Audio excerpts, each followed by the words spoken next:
Ladies and gentlemen, good day and welcome to the Ceat Q3 FY26 conference call hosted by Equirus Securities Private Limited. As a reminder, all participant lines will be in the listen-only mode, and there will be an opportunity for you to ask questions after the presentation concludes. Should you need assistance during the conference call, please signal an operator by pressing star then zero on your touchtone phone. I now hand the conference over to Mr. Mihir Vora from Equirus. Thank you, and over to you, Mr. Mihir. Thank you, Rutuja. So, good afternoon, everyone. On behalf of Equirus Securities, I welcome you all to the Q3 FY26 post-results conference call of Ceat Ltd. From the management side, we have with us Mr. Arnab Banerjee, MD and CEO, and Mr. Kumar Subbiah, CFO. So, without further ado, I now hand over the call to the management for the opening remarks. Over to you, sir.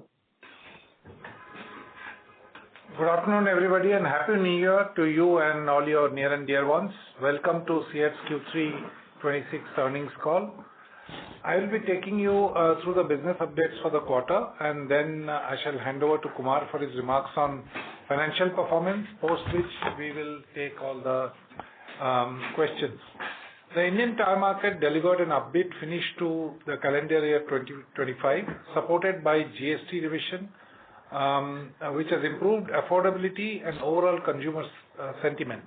Reforms have also led to broader participation across urban as well as rural markets, both for OEMs as well as aftermarket for tires. Overall, we believe that supportive tax policies, increasing EV adoption, and ongoing premiumization trends are likely to position the tire industry for a healthy single-digit growth through FY31, next 5 years. Overall demand outlook. The outlook for auto sector continues to be supportive. Macro tailwinds like RBI reducing repo rate in December is a positive. Robust Rabi sowing and completion of Kharif harvest has also supported disposable cash flows and rural demand. Additionally, OEM price hike expectations have helped maintain near-term purchase activity. In the near term, we expect replacement demand for MHCVs to be mid to high single digit. Any further upside could come from the annual seasonality during the summer months. For two-wheeler, demand has been consistently encouraging, and growth could be high single digit. In OEM, MHCV is showing signs of recovery post GST rationalization. Growth has been robust in Q3, high double digit. LCV growth is expected to be similar. Increase in e-commerce and Q-commerce activity would result in better sales of three-wheelers. In passenger segment, near-term growth is expected to be in double-digit, with strong revival aided by consumer preference towards smaller vehicles, easing financing access. Growth rates in two-wheeler are strong and expected to be in double-digit. However, we have to wait for a couple of quarters to see how the impact of GST will pan out. In international business, demand for radial CVs, off-highway tire and PCUV is strong, where India is emerging as an alternate and credible sourcing base for these tires on back of improved brand credibility with global OEMs and replacement distributors. Ceat performance Q3 FY26. We had a good Q3 where we grew 20% plus YOI on standalone basis. The standalone EBITDA stood at 557 crores rupees. Volume performance, growth momentum continued during the quarter over last year, 20.9% volume growth. Replacement segment has grown in about mid-teens for us, where demand came in strongly post GST rationalization in September. In OEM, we had a base effect. Our last year base was not very high, so OEM has grown well as well. And international business has grown in the 20s because of channel access improving in several geographies. In replacement, passenger segment grew well, very strongly. Two-wheeler continues to do well over the quarters and with support coming from both urban and rural clusters and grew in high teens. OEM volumes grew strongly YOI basis across segment. In PCUV, we had a low base effect, so growth was optically very high in OEMs. In two-wheeler, we continue to have a good share of business, growing in high single digit. Farm growth in OEM was also strong, where there was a demand revival. and growth was very strong, double digits.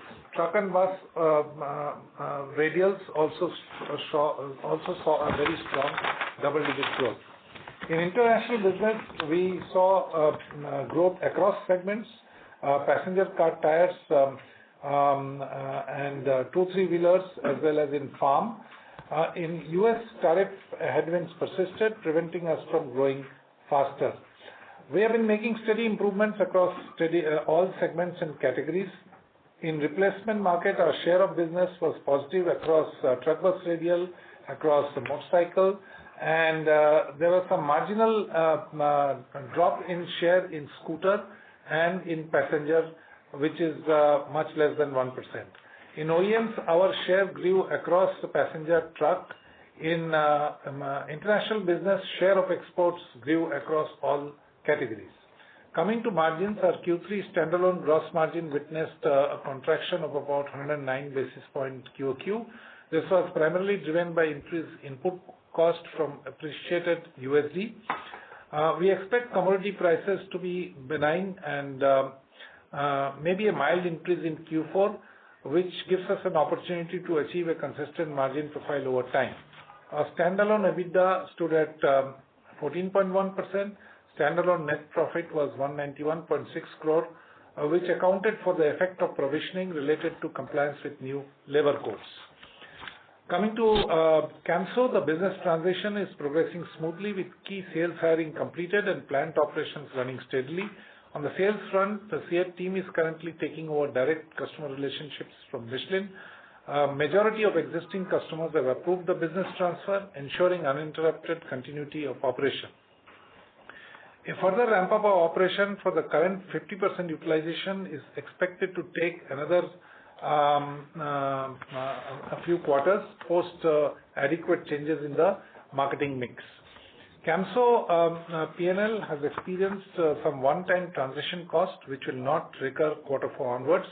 Operating profit was in double digits as per expectations after absorption of all operating costs.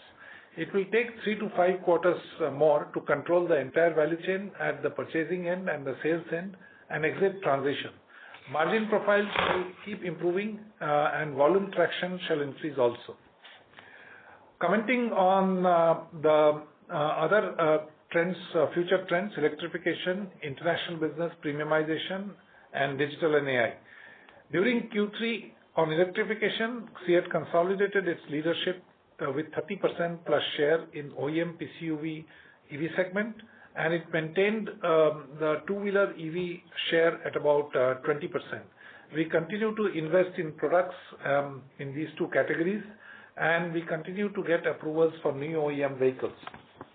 International, despite uncertainty surrounding the US trade agreement and pricing pressure from Asian competitors, particularly in European market, Ceat specialty business delivered its strongest performance to date in Q3 FY26, growing strongly in mid-20s%, and year-to-date growth also has been high teens. During Q3, we introduced 32 plus new off-road tire SKUs, and we continue to expand our product portfolio to serve as a one-stop shop for our customers.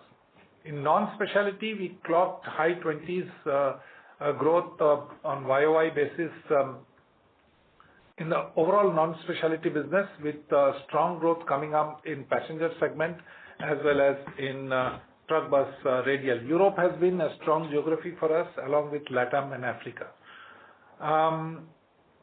Coming to Sri Lankan operations, market challenges persisted in Q3 as Cyclone Dikwa affected operations and local competition further intensified, particularly in two-wheeler and PCR categories. Focus is here to hold on to our already high market shares in all categories and maintain our market leadership. Overall saliency of international business was about 19.4%. And if we consider the Camso turnover, which is actually consumed in international markets, this figure technically works out to 23%. Premiumization, we continuously are building upon our cutting-edge technologies in premium categories. OEM approvals in high-volume premium vehicles are building the foundation for future replacement demand. We are investing significantly to ramp up the mix of larger rim size tires, and we continue to see gains in market share for our premium car tires across both replacement and OEM segments. Our two-wheeler premium portfolio, comprising of motorcycle steel radials and fabric radial, as well as motorcycle tires for 250cc plus bikes, continue to see traction and increase in market share. Digital and AI, at Ceat, we are committed to becoming an AI-led organization.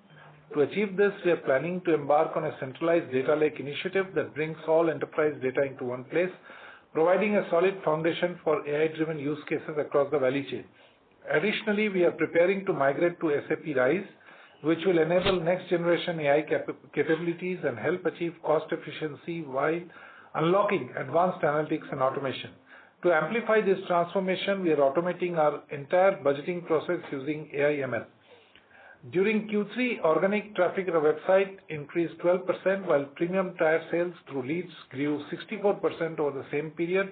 Positive sentiments for the brand moved up by 36%, with 24% increase in average interactions per post YOY. US tariffs, as we speak, auto component duty on India continues to be 25%. So on-road tires, TBR and PCR fall under this category. For off-highway tires, total duty continues to be 50%. Sri Lanka is currently facing a 20% tariff and has a temporary advantage while we wait for India-US agreement to reach its finality. Capex, overall capacity utilization is around 80 to 85%. Our capex guidance remains constant as shared with you over the last few quarters. Sustainability, at Ceat, we remain committed to net zero journey. We recently partnered with CleanMax to develop 59 megawatts of hybrid wind solar projects, provided our manufacturing facilities at Halol and Chennai with renewable energy. This marks a significant step in advancing our aim towards achieving approximately 60% clean energy share in operations by FY27. Also during Q3, Ceat's Ambernath plant for off-highway tires was awarded the gold medal at the 11th India Green Manufacturing Challenge. Overall, Q3 closed on a strong growth note with a jump in margin in the standalone business, strong product pipeline, and a more confident customer, and we look forward to continue this momentum heading into the new year. With this, I would like to hand over the call to Kumar for his remarks. Thank you, Arnab. Good afternoon, ladies and gentlemen, and thank you for joining our Quarter 3 earnings call. I'll share some financial data points with you all, post which we can enter the Q&A session. Now, overall financial top-line performance, our consolidated net revenue for the quarter stood at 4,157 crores, with a year-on-year growth of about 26%, aided by strong volume growth across all segments. We are happy to share with you that the company crossed a milestone number of rupees 4,000 crores of revenue for the first time in a quarter, and the revenue reported in Quarter 3 has been the highest achieved so far. While OEM and international business grew by more than 20%, replacement grew in mid-teens during the quarter, supported by positive momentum in domestic sales post-drop in the GST rates in the month of September. I would like to bring it to your attention that consolidated year-on-year and quarter-on-quarter numbers are not comparable, as Camso revenue numbers were not part of the previous year's Quarter 3 numbers. And with respect to the previous quarter, the revenue of Camso was considered only for a month, as the acquisition of the business happened effective from 1st of September 2025. The standalone revenue numbers, which are more comparable for the quarter, stood at 3,957 crores, translating to a growth of about 20.1% year-on-year and 6.91% quarter-on-quarter. Hence, the financial insights that I will share with you today would focus more on standalone numbers. Coming to operating margins, our consolidated EBITDA for Quarter 3 stood at rupees 568 crores, translating to 13.7% margin. It's a 13 basis point improvement sequentially and 317 basis points improvement year-on-year basis. While our standalone EBITDA stood at 556 crores, translating to a margin of about 14.08%, a 39 basis point improvement quarter-on-quarter and 364 basis points improvement year-on-year. Our standalone gross margin for the quarter stood at 39.9%, a marginal contraction of about 109 basis points sequentially, largely arising from drop in finished goods inventory and also a drop in other income, along with some impact on raw material costs. Coming to raw materials, during quarter 3, our raw material costs were in line with our costs in quarter 2. The crude prices remained stable and moved in the range of $60 to $65 during the quarter, and the crude derivatives, which go into the manufacture of tires, also remained within the same small range. While natural rubber prices remained around $1,700 per ton, however, it has moved up to $1,800 per ton in the later part of the quarter.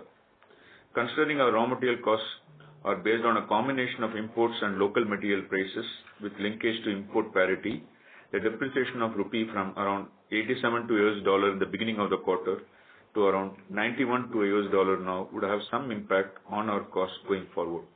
We expect the margin impact to be in the range of about 1 to 1.5% in quarter 4 and beyond. While the overall cost environment is broadly favorable, we continue to keep a close watch on raw material situations. Coming to capex, during the quarter we spent about 254 crores, and till date we spent about 673 crores. In addition, we have also had an outflow of about 236 crores in quarter 2 towards intangibles at the time of acquisition of Camso. We expect our normal capex outflow, excluding the intangibles that I just now mentioned, for the current year to be in line with our earlier estimate of around 1,000 crores for the current financial year. Our standalone working capital continued to remain negative, marginally negative. Our inventory saw a drop of about 212 crores during the quarter, in line with our plan, and payables also dropped by a similar amount. Our standalone gross debt stood at rupees 2,954 crores against rupees 2,944 crores as of end September. During the quarter, the company raised about 250 crores of NCD, that is non-convertible debentures, from the market and retired about rupees 100 crores. Both are part of the current debt. Our debt to EBITDA on a standalone basis stands at a healthy level of 1.252x, which compares favorably with 1.65 that we reported for the previous quarter, and our debt to equity also improved from about 0.65 to 0.63.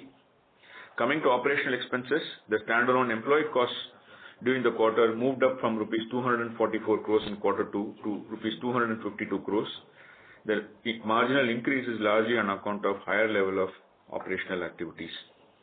We leveraged scale, and that helped to manage our other expenses well during the quarter. Overall, we kept tight controls on costs, which helped in our operating expenses in quarter 3 to be at the same level as quarter 2. However, in absolute terms, it remained constant. In percentage terms, it came down from 20.7% to 19.4%, translating to margin expansion on our standalone profits and also after absorbing the drop in gross margins. Depreciation during the quarter remained at the same level as that of the previous quarter. Interest cost during the quarter increased by about 17.88 crores, largely on account of increase in the average debt level. While debt has not moved between end of quarter 2 and end of quarter 3, the borrowings in the previous quarter moved up in the month of September. However, in the same level of debt we maintained during the quarter, that led to interest costs for the quarter going up by about 18 crores. And we would like to bring it to your attention, during the quarter, we made a provision of about 57.81 crores arising out of notification of new labor codes by the central government. While the changes in rules are still under review, the company made an estimate based on the understanding of new definition of wages applicable for gratuity and leave encashment entitlements of the employees as on 31st December 2025. This is reported in our financials as an exceptional line item, as the cost relates largely to the past period of service of the employees. Overall, the consolidated profit after tax for the quarter stood at rupees 155.4 crores, compares favorably with rupees 97 crores reported during the same period of last year and rupees 185.7 crores reported in the previous quarter. Our standalone profit reported a higher number of about 191.59 crores, which compares favorably with 95.97 crores that we reported in the same period of the previous year, but marginally lower than rupees 202.23 crores that we reported in quarter 2. The profit after tax for the quarter would have been higher, but for rupees 57.81 crores of provision that we made towards new labor codes that I just now mentioned. We are also pleased to announce that Board of Directors in the meeting yesterday approved rupees 1,314 crores of capex for our Chennai plant, which would add additional 35 lakh tires of passenger car tire capacities. We expect this capacity addition to be progressively completed by the second half of financial year 2028. The capex would be funded with a mix of debt and internal accruals, as we have been doing in the past. While executing the proposal, we would continue to monitor our leverage levels and ensure that balance sheet continues to remain strong. During the quarter, the credit rating agency CARE carried out an annual surveillance and reaffirmed credit rating of AA for long term with a positive outlook and A1+ for short term. With this, we can end the call and over to Q&A. Thank you very much. We will now begin the question and answer session. Anyone who wishes to ask a question may press star and 1 on the touchtone telephone. If you wish to remove yourself from the question queue, you may press star and 2.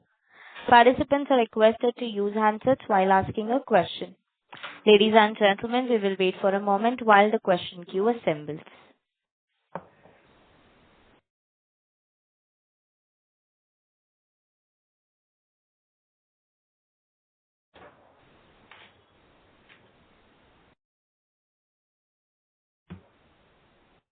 The first question is from the line of Mumuksh Mandlesha from Anand Rathi Institutional Equities. Please go ahead.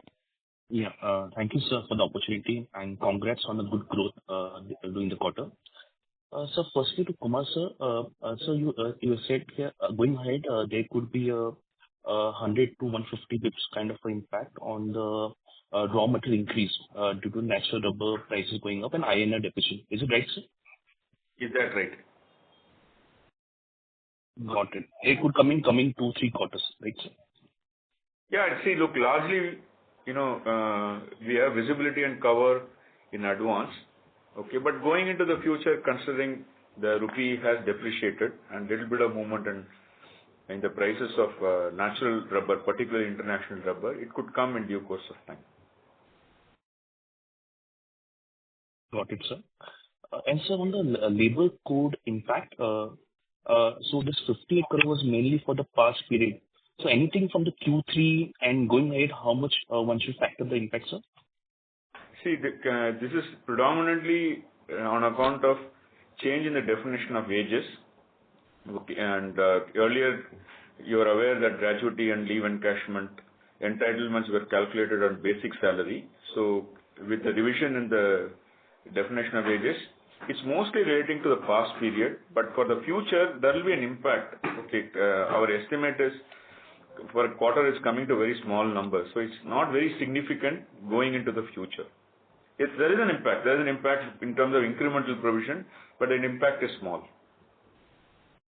Say less than 2 crores per, about maybe 1 crore or 2 per quarter. Got it, sir. And sir, on the Camso side, can you share how was the Q3 financial performance for the Camso in terms of revenue and EBITDA, sir? So Amit is here with us. Amit is heading the division, specialty division. I think Amit will share a few details. Yeah, so the operating numbers are as expected. So the top line is as per expected. What we are trying to do is what we are doing is we are getting the relationships transition from Michelin to Ceat, and as Arnab informed in his call earlier that's trending as per expectations. And the top line for the quarter is roughly at $20 million, which is 182, 183 crores. And sir, I think double A EBITDA margin, sir, operating profit, right, sir? Yes. Got it, sir. And on the, sir, US market, how's the sales going there, sir? Has the Michelin basically they have taken the price hike to pass on this duty, sir? Yes, necessary price increases have been taken in the market, but as you're aware that Sri Lanka has a favorable tariff compared to India. It's at 20% versus 50%. So right now, the necessary tariff increases have been passed on to the consumer. And how's the demand, sir, in US market? Demand remains cyclical as the industry is progressing. Whatever is the cyclical impact and the tariff impact is seen. But again, as I said earlier, that it's tracking as per expectations. Got it, sir. Thank you for this. So Kumar sir, for this new 13 billion capex for the PCR, so how would be split of that capex in 27 and 28? And sir, going ahead for next year, do you see any more capex planned other than for PCR, sir? No, see, largely we have factored in whenever we had shared our own outlook for the next 2 or 3 years. See, look, our current annual capex is about 1,000 to 1,050 crores rate. That is what it is. As we are scaling up, you've seen in the first 9 months our volume growth has been over 15%. And year on year, the growth was even 20% for the quarter, but full year basis. So from capex capacity creation point of view, we need to take into consideration the volume growth on a higher base. So it's likely that capex estimate from the next year onwards would move from 900 to 1,000 crores level to maybe 1,000 to 1,100, 1,200 crores level. We are in the process of completing our annual plan. We will make sure that this capacity expansion related capex outflow is within that threshold, within that overall number. As of now, we are in the process of completing passenger car capacity expansion at Chennai to take the capacity to 30,000 tires, which is under progress. Okay, and this about 30,000 to 40,000 tires capacity expansion will get completed in the second half of FY28. Along with this, we are also expanding our Nagpur factory, taking the capacity from 80,000 tires to 100,000 tires per day. So these proposals, these that have been approved by the board, would get implemented, and capex flow would be capex would be in line with the number that I indicated to you. Got it, sir. Got it. Great, sir. Thanks for this opportunity. Thank you. Thank you. The next question is from the line of Rishi Vora from Kotak Securities. Please go ahead. Thank you for the opportunity. My first question is on the replacement segment in the domestic market. We have seen a very strong growth, and obviously this quarter has been even stronger than what we have seen in the last few quarters. So, is it something to do with channel filling or post GST cut you are seeing sudden resurgence in the replacement segment demand, and how should we think about this category growth going into FY27? Overall replacement, yes, there was some channel filling because the channel downstocked in September.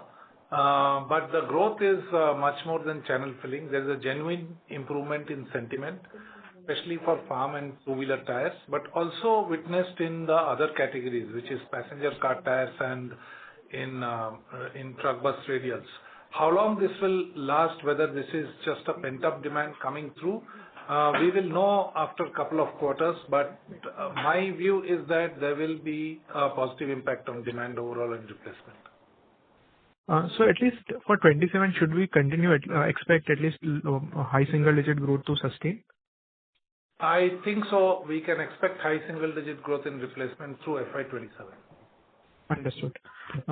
And my second question is on the Camso bit, right? Because last quarter, when the management had highlighted that the Camso annualized revenues is roughly around $140 to $150 million, and at least basis this quarter, seems like the annualized run rate is around $80 million. So, what has happened, why the revenue, has, further collapsed? What are the factors for the same, and when should we expect at least the quarterly run rate to reach the, the earlier annualized run rate? And just second question on the margins of Camso, if I heard it correctly, you said this quarter margins were double digit, but if I just do console minus standalone, then the EBITDA margins is coming out to be around 3%. So what is the discrepancy over there? Can you just explain? I'll explain the top line part first. Yes, we have been saying it is 125 million actually. It's slightly down from 140 million odd, but that's the full turnover. When we realize the full turnover in terms of net sales realization from the customer. Right now in the transition phase, we are selling to Michelin, who in turn is incurring the cost of distribution and keeping a small margin transparently with us and selling it to customers. So the markdown realization is around, around 100, 90, 100. A specific instance last quarter was a cyclone, which has resulted in some disruption of operation, which will be made up. It's a supply chain disruption. So essentially, if you calculate, then it will trend to around 90, 95, 100 in terms of the reduced offtake price in the transition period. So it is trending as per our expectation. There is no discrepancy there. As far as the margins are concerned, in the operating part of the margin, yes, we have recorded double digit, and it includes one-time transition cost as well as some recurring IT costs which were incurred in quarter 3, which will stop incurring from quarter 4. And below operating, I think Kumar, you can explain the situation in Camso.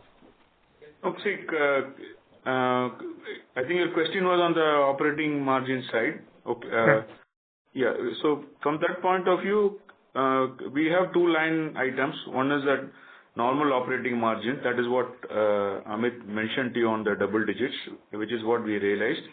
Okay, because we are in the first initial phase of acquisition and change management, there are some IT costs we incurred in this 3 or 4 months time, and some other transitionary expenses which we have booked as normal expenses. Okay, so those costs are more relating to quarter 3 and maybe in the first month of the operations. Okay, so whenever we do an internal management reporting or performance reporting, at that point in time, we remove what is specific to a one particular quarter. More a transitionary is removed for the purpose of evaluating an operating performance. So if you remove it, it is a double digit number, and most of those costs have been already incurred. Okay, and we should be able to sustain a double digit kind of a margin going into quarter 4. But when we reported these numbers on a consolidated basis, we have taken them as expenses. We have not called them out as a separate exceptional line item, and therefore when you read it, it appears as a single digit margin. And so when should we expect a normalization? Like FY27 hopefully should be then a normalized year in that sense? Some of the one-time costs relating to IT transition, etc., I think we have done and dusted as of 31st December. Okay, and but going into January onwards, those expenses will not be incurred. So at least the margins, the reported margin should also trend towards double digit by 27, low double digit. I think so. No, I think you will see that from quarter 4 onwards. Resultant reported margins will be in line. See, one more point before you follow up with another question. In the P&L of that particular entity also has two other elements of cost. One is the depreciation cost and another one is interest cost. Large part of the interest cost, it is also accrued in our books, of Ceat India books, and consolidated it will get netted off. We have given in the current capital structure, okay, a reasonably large amount is taken as a debt in their books. Okay, keeping in mind repatriation part of flexibility, we will recast it maybe by end of quarter 4. And depreciation cost is still at an estimated level. I think in the quarter 4, we are in the process of assessing the life of the assets to ensure that the depreciation that we take into our books is based on real assessment of the life of the assets. Those are below operating line items point of view. But coming back to your question, I think you would be able to see that margin visible in the reported numbers from quarter four onwards, that double-digit kind of a number, because we are likely to incur those costs starting from January.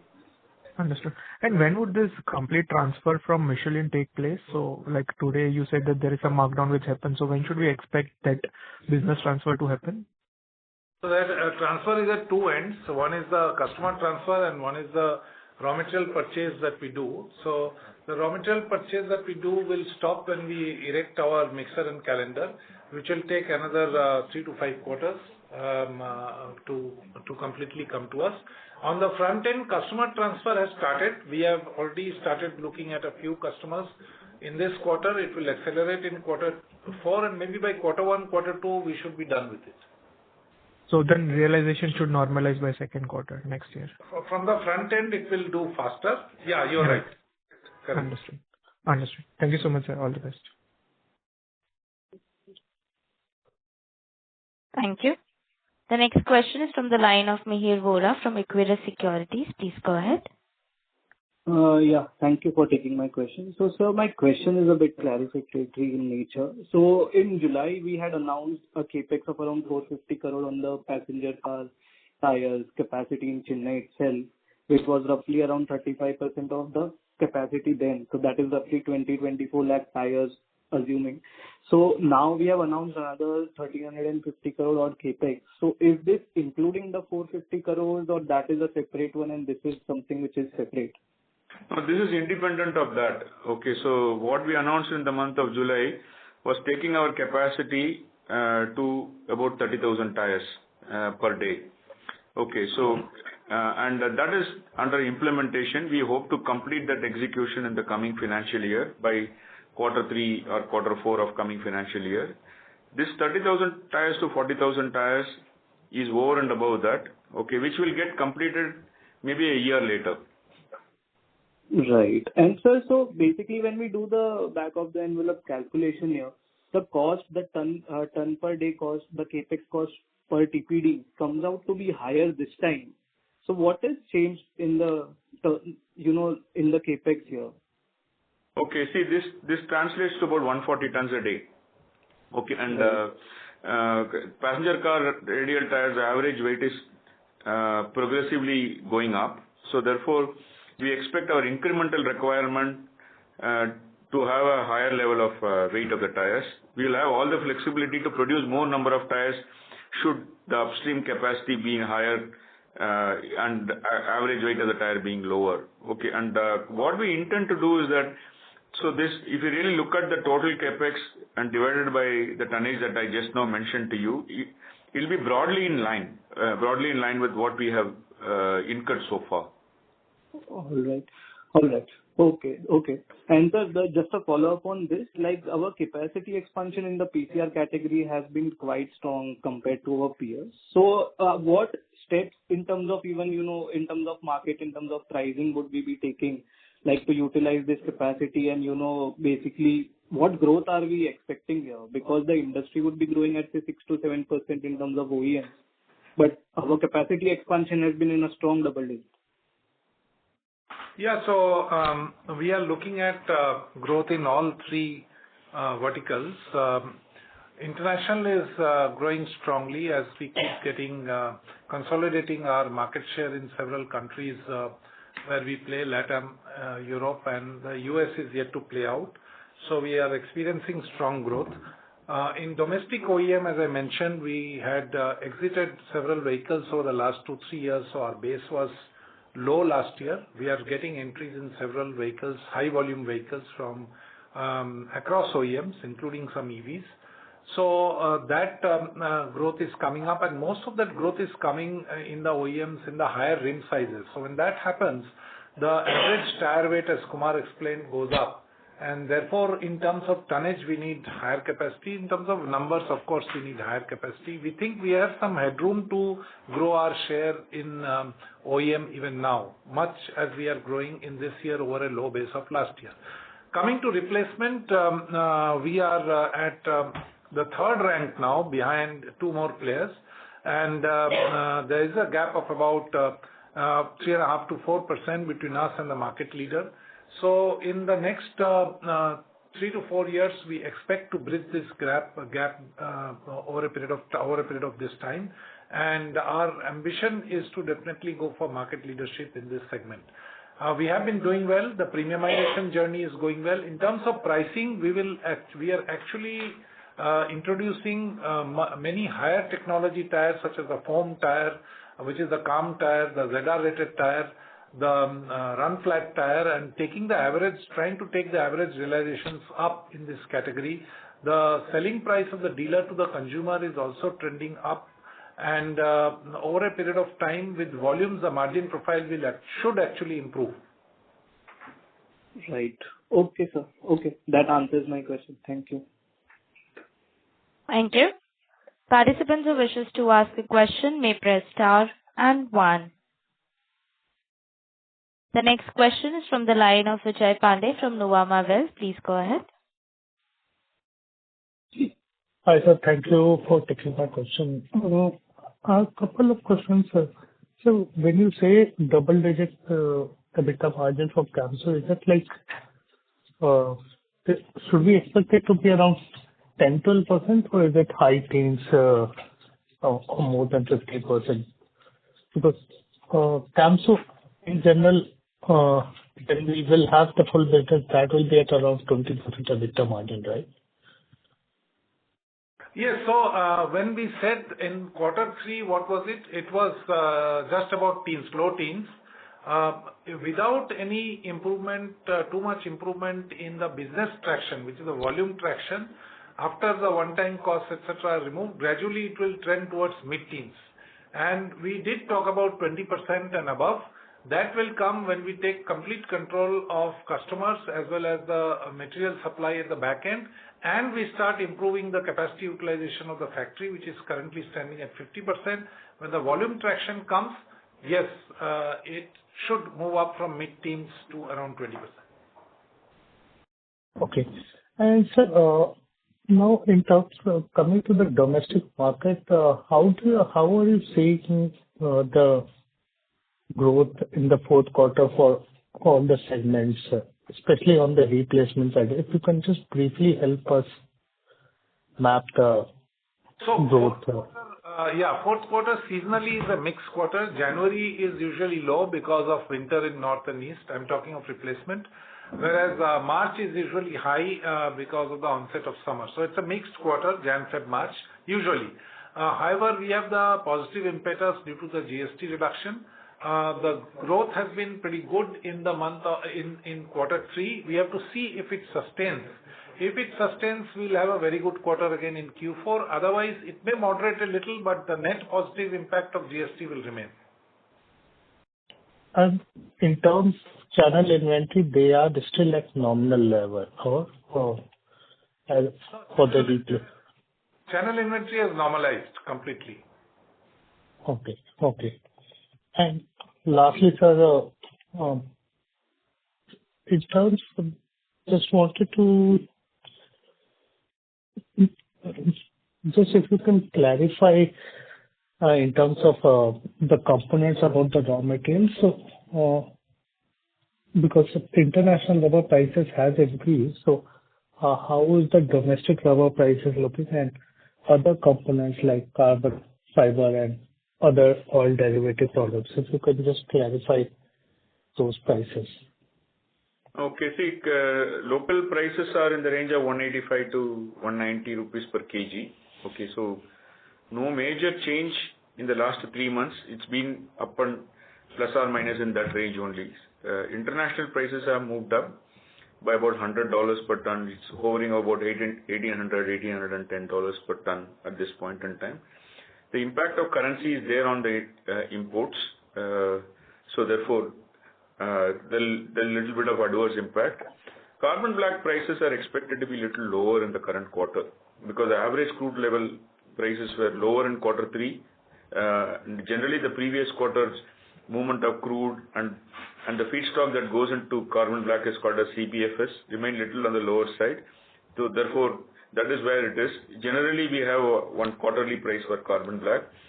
Synthetic rubber prices, okay, and beginning to end of the previous quarter, particularly something called as butadiene that determines the synthetic rubber prices, remained and in a particular range. It started average price towards the end of the quarter, or the end of the quarter price was little lower than the beginning of the quarter, and therefore average for quarter 4 is likely to be little lower than quarter 3. And steel and other prices, we don't expect any major change to happen in quarter 4. So considering, synthetic rubber also has import parity kind of a pricing, some portion of this imported, etc., currency could have an impact on it. So overall, our assessment is 1 to 1.5%. Sequentially, the raw material basket cost could move up. It is subject to, recipe, subject to categories and things like that. That is what our initial estimate is. And so this 1 to 1.5% headwind is primarily because coming from the currency side. Yeah, correct. Currency impact is about average about 3%. Some feedstock prices have moved up, some of them down. And considering we have already covered some portion of the raw materials, 1 to 1.5 is largely currency and little bit of natural rubber. Okay. Thank you.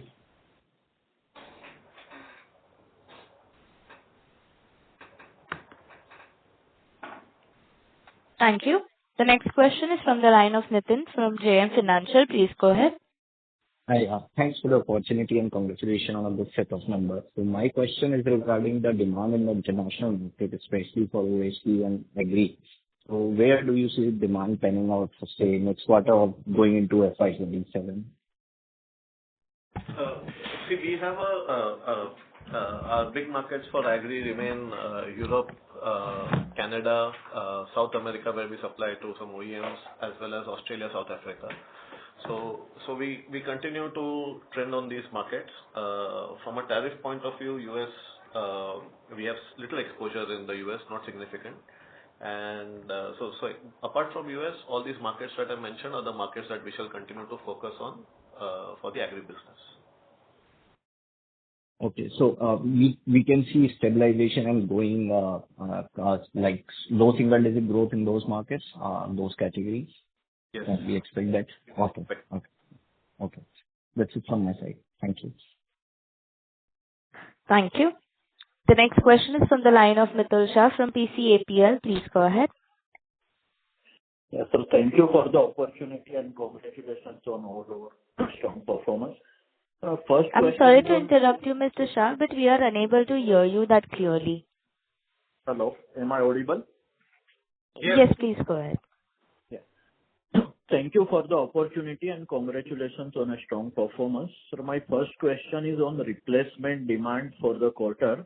If you can help with some ballpark number for industry for various segments for replacement like CV, farm equipment, PCR. And related to this, want to understand how much would be contribution of the restocking in this, as we heard from the channel check that during the GST related challenges, initially inventory used to be 15 to 20 days, which went down to about 2-3 days. And post GST again restocking started. So what would be the number in terms of the inventory at the beginning of October and at the end of December approximately? Thanks, sir. This is the first question on replacement side. As I mentioned, the inventories have normalized. So if you have picked up 12 to 15 days of inventory in retail, that's the level of inventory roughly at the end of the quarter 3. So the downstocking of September was made up in the month of October itself, and then we witnessed a good offtake, which was replenished. So there is no further delta that we expect in inventory going forward. So I had mentioned during my initial address that replacement demand has been strong for MHCV, high single digit, and two-wheeler has been constantly almost double-digit kind of growth in two-wheeler, especially in scooter tires. And passenger had been lukewarm in the first half, but quarter 3 has been also mid to high single digit for passenger car tires. And do we expect trend to continue at least for 1 or 2 quarters for replacement? We have to wait and see. I won't stick my neck out and say that these trends will continue, but there will be a net positive impact. I think overall, quarter four will be better than first half. Okay. So second question on the Camso side, that in this quarter, how much would be the gross margin benefit? Not asking exact absolute number, but directionally. And going forward also, how do you see, considering the cross-currency impact as well as all other raw material related parameters, gross margin for Q4 for Camso? Gross margin is again moderated because we are in a transition state. So in the transition state, whatever gross margin we had expected, by and large it is trending, barring one adjustment for steel prices, where we have taken a hit on gross margin, and we are aware of that. But this will be again made up by passing on the prices to the customer over quarter four. So we'll be back to normal kind of gross margins as we expected before the deal closed. Yes, sir. Thanks and all the best. Thank you. Thank you. The next question is from the line of Vignesh Iyer from Sequent Investments. Please go ahead. Hello. Just one clarification I wanted. I heard you say that there is a one-time expense that we incurred in Camso in this quarter, which is not expected to repeat in quarter four. So can you quantify the amount of spend that we did? Okay. See, look, overall, for the quarter, it would have been about 4 to 5% of the revenue was the kind of expenses that we incurred in quarter three that we wouldn't incur in quarter four onwards. Okay, sir. Yeah, that's all from my side. Yeah.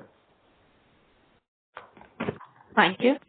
The next question is from the line of Mihir Vora from Equirus Securities. Please go ahead. Yeah, thank you for taking my question again. So, sir, just some idea on the truck, bus, radial, or the commercial vehicle segment. We mentioned that we had grew around mid-single digit in the MHCV category. But going into the segment, how are we seeing the demand sustaining going ahead? And color on the sub-segment, or how are we seeing the tonnage shifts happening here? Is it moving towards higher tonnage, or still we are there into the haulage segment only? Some color on that as well. Are you talking of replacement market? Yes, sir. Yeah, so replacement. Both the OEM and replacement, both the color. Yeah, so OEM, it is shifted towards 16-wheelers, as you know, and the demand is concentrated in 16-wheelers in MHCV.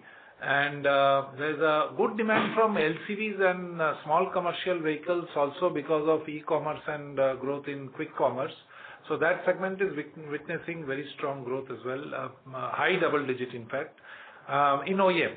In replacement as well, the tires for small commercial vehicle, light commercial vehicle, as well as the full range of MHCV, overall is growing at a high single digit, and we expect this growth rate to accelerate because, you know, the summer season is the big season for this. So March to June, this growth should hold at this level, if not more.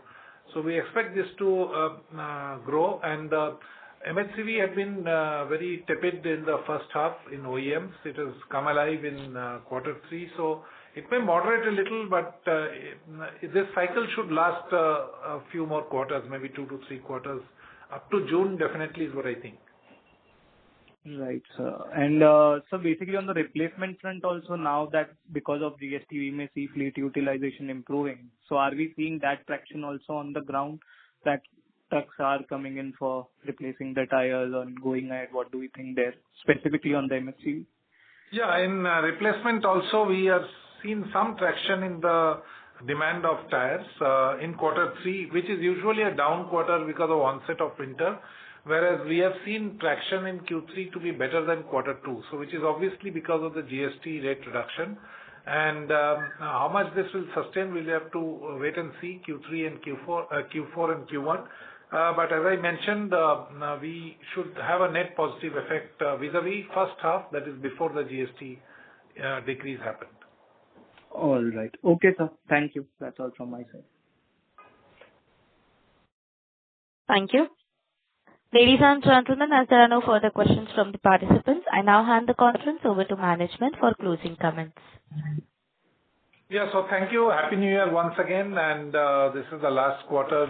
So we hope to see you at the end of the year with a full year performance review, and we shall share that with you. Thank you very much. Thank you. On behalf of Equirus Securities Private Limited, that concludes this conference. Thank you for joining us, and you may now disconnect your lines.